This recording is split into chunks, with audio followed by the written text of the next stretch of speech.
Washington, D.C., I've got a fantasy. Oh, that I escape the me. The me I always thought I'd be. You escape the you. Scared to be a nobody. Oh, Washington, D.C. And hello again, Steve from DC Nation Tours again, and we are now at the base of the iconic Lincoln Memorial, recognized throughout the world as one of the most important sites in Washington, D.C. So as we take a look at it, I want to let you know, first and foremost, this is not where the memorial is supposed to be. So let's go back a little bit. Abraham Lincoln is having the time of his life. He finally has the stress and the burden of the Civil War lifted off of his shoulders. DC is having parades and fireworks every single night. It is a city alive with hope of the new dawn that is coming after the Civil War. Abraham Lincoln knows that he has a long and hard job ahead of him to bring the nation together through the Reconstruction process. But before that, he wants to celebrate. So on Good Friday, April 14th, 1865, he decides to go to a play at Ford's Theater, Our American Cousin. He's sitting in the presidential box when John Wilkes Booth shoots him in the back of the head.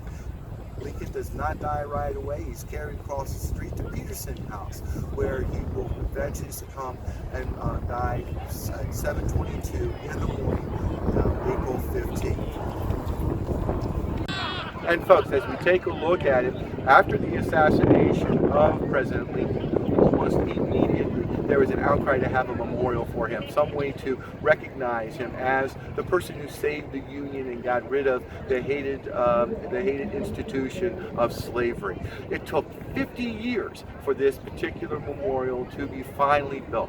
At that time, though, this particular part of Washington, D.C. was never a thought as far as being where that memorial would go, because we're literally standing in swamp and marshland. This is the tidal basin of the Potomac River. So here we're in water and in mud and muck. Right over here, Constitution Avenue is not Constitution Avenue. It is going to be a canal, but basically instead of a canal that has transportation up and down, it is turning into a cesspool. So it is just not a site where you're going to want to put the Lincoln Memorial. But after around 1890, Constitution Avenue is built. They close off the canal over there. They go ahead and build the street. They go ahead and build a wall. They drain this swamp. They turn the tidal pool, the tidal basin, into an area where you can go ahead and go from one place to the other along the mall. So here, how do they decide here? Well, because it's going to be able to hold this incredible monument. As you look behind me to see the Lincoln Memorial, what do you see there? You see a temple. Yes, actually, it's an ancient Greek Doric temple, basically based on the idea of the Parthenon that is in Athens. So Henry Bacon's whole hope was to enshrine the memory of Abraham Lincoln and his being able to preserve the Union and free the slaves. So this particular monument behind me is going to be this vision of Henry Bacon's. The statue inside is done by Daniel Chester French. It is a 19-foot high Abraham Lincoln seated on almost a throne where he is being wrapped in the American flag. So the outside, you've got 36 Doric columns. They go up and they taper at the end. Those 36 columns represent the 36 states of the United States at the time of Lincoln's death. Above those, you're going to see a frieze, just like in those wonderful temples of ancient Greek, and that frieze will be the 30 names of the 36 states that Lincoln preserved for our Union. And growing out of that is the Capitol. That Capitol up there, it's an architectural term, the Capitol up there has the 48 states going around in the order that they were admitted to the Union. So with all of this whole idea of preserving the Union, and then what grew out of his Abraham Lincoln's vision and the way that he went ahead and preserved it through winning the Civil War. Inside, as you take a look, you're going to see on the left-hand side the Gettysburg Address with Jules Guerin's mural of the freeing of the slaves. Fraternity and Brotherhood is going to be on the other side, done by Jules Guerin, where Abraham Lincoln's famous second inaugural address occurred, with charity for all and malice towards none. So it's a wonderful, wonderful thing. When you take a look at that inscription, notice the F that should be an E, and on the wall. If you look long and hard enough, you'll see it. And then lastly, Abraham Lincoln is not buried under the Lincoln Memorial. He's buried in Springfield, Illinois.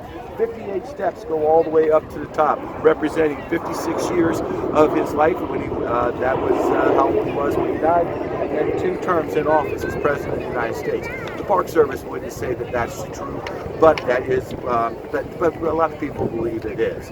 Now, behind me, you're going to see a face.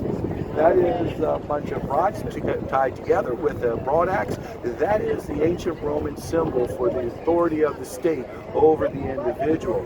Here is saying that the national government is the authority over the states, and that we have to stay in a union. When you look at the statue of Abraham Lincoln, you're going to see a set of rods, and the broad axe is going to be out. And what you're going to notice is that there are 13 rods in each shaft right there. Those 13 rods are representing the fact that the nation of the United States is much stronger when we are together as one country. There's no broad axe in it. You'll see Abraham Lincoln's hands set, one clenched to show his strength, the other open to show his welcoming nature. So it's a beautiful statue. It is done once again by Daniel Chester French. And a lot of people believe that the hands are American Sign Language for AL, because Daniel Chester French had a daughter who was deaf, and he was showing the letters AL with the hands. Park Service says it's the strength and then the welcoming nature of Abraham Lincoln that's being shown there. So I hope that you have a chance to go ahead and climb up to see the memorial. But if not, I hope this description has been good enough for everybody. So once again, it's Steve from PC Nations Tours, and I hope that you're having a wonderful day.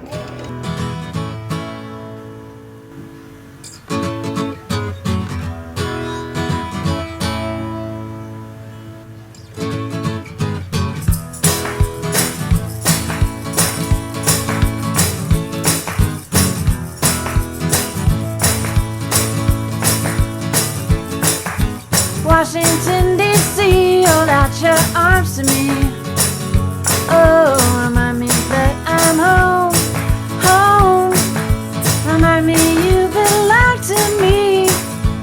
Oh, Washington, D.C.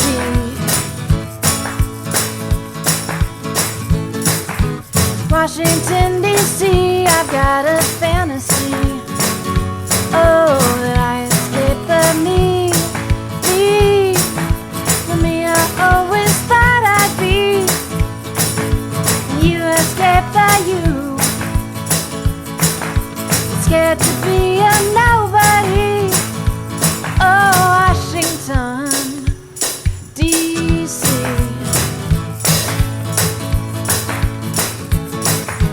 Take off your hat and tie. Step out of the public eye. Come home, yeah, you're home to me. Washington, D.C., Washington, D.C.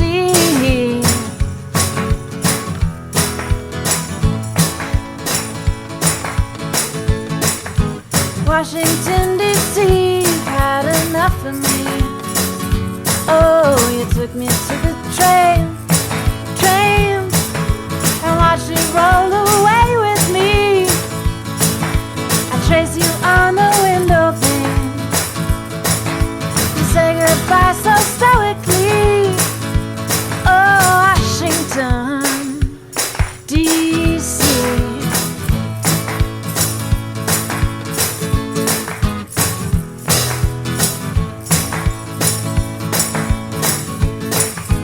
We've been trying hard not to talk about the lonely road we'll walk about. What's a girl to do but spend a lot of time away? What's a girl to do but spend a lot of time away? Hey, hey, yeah.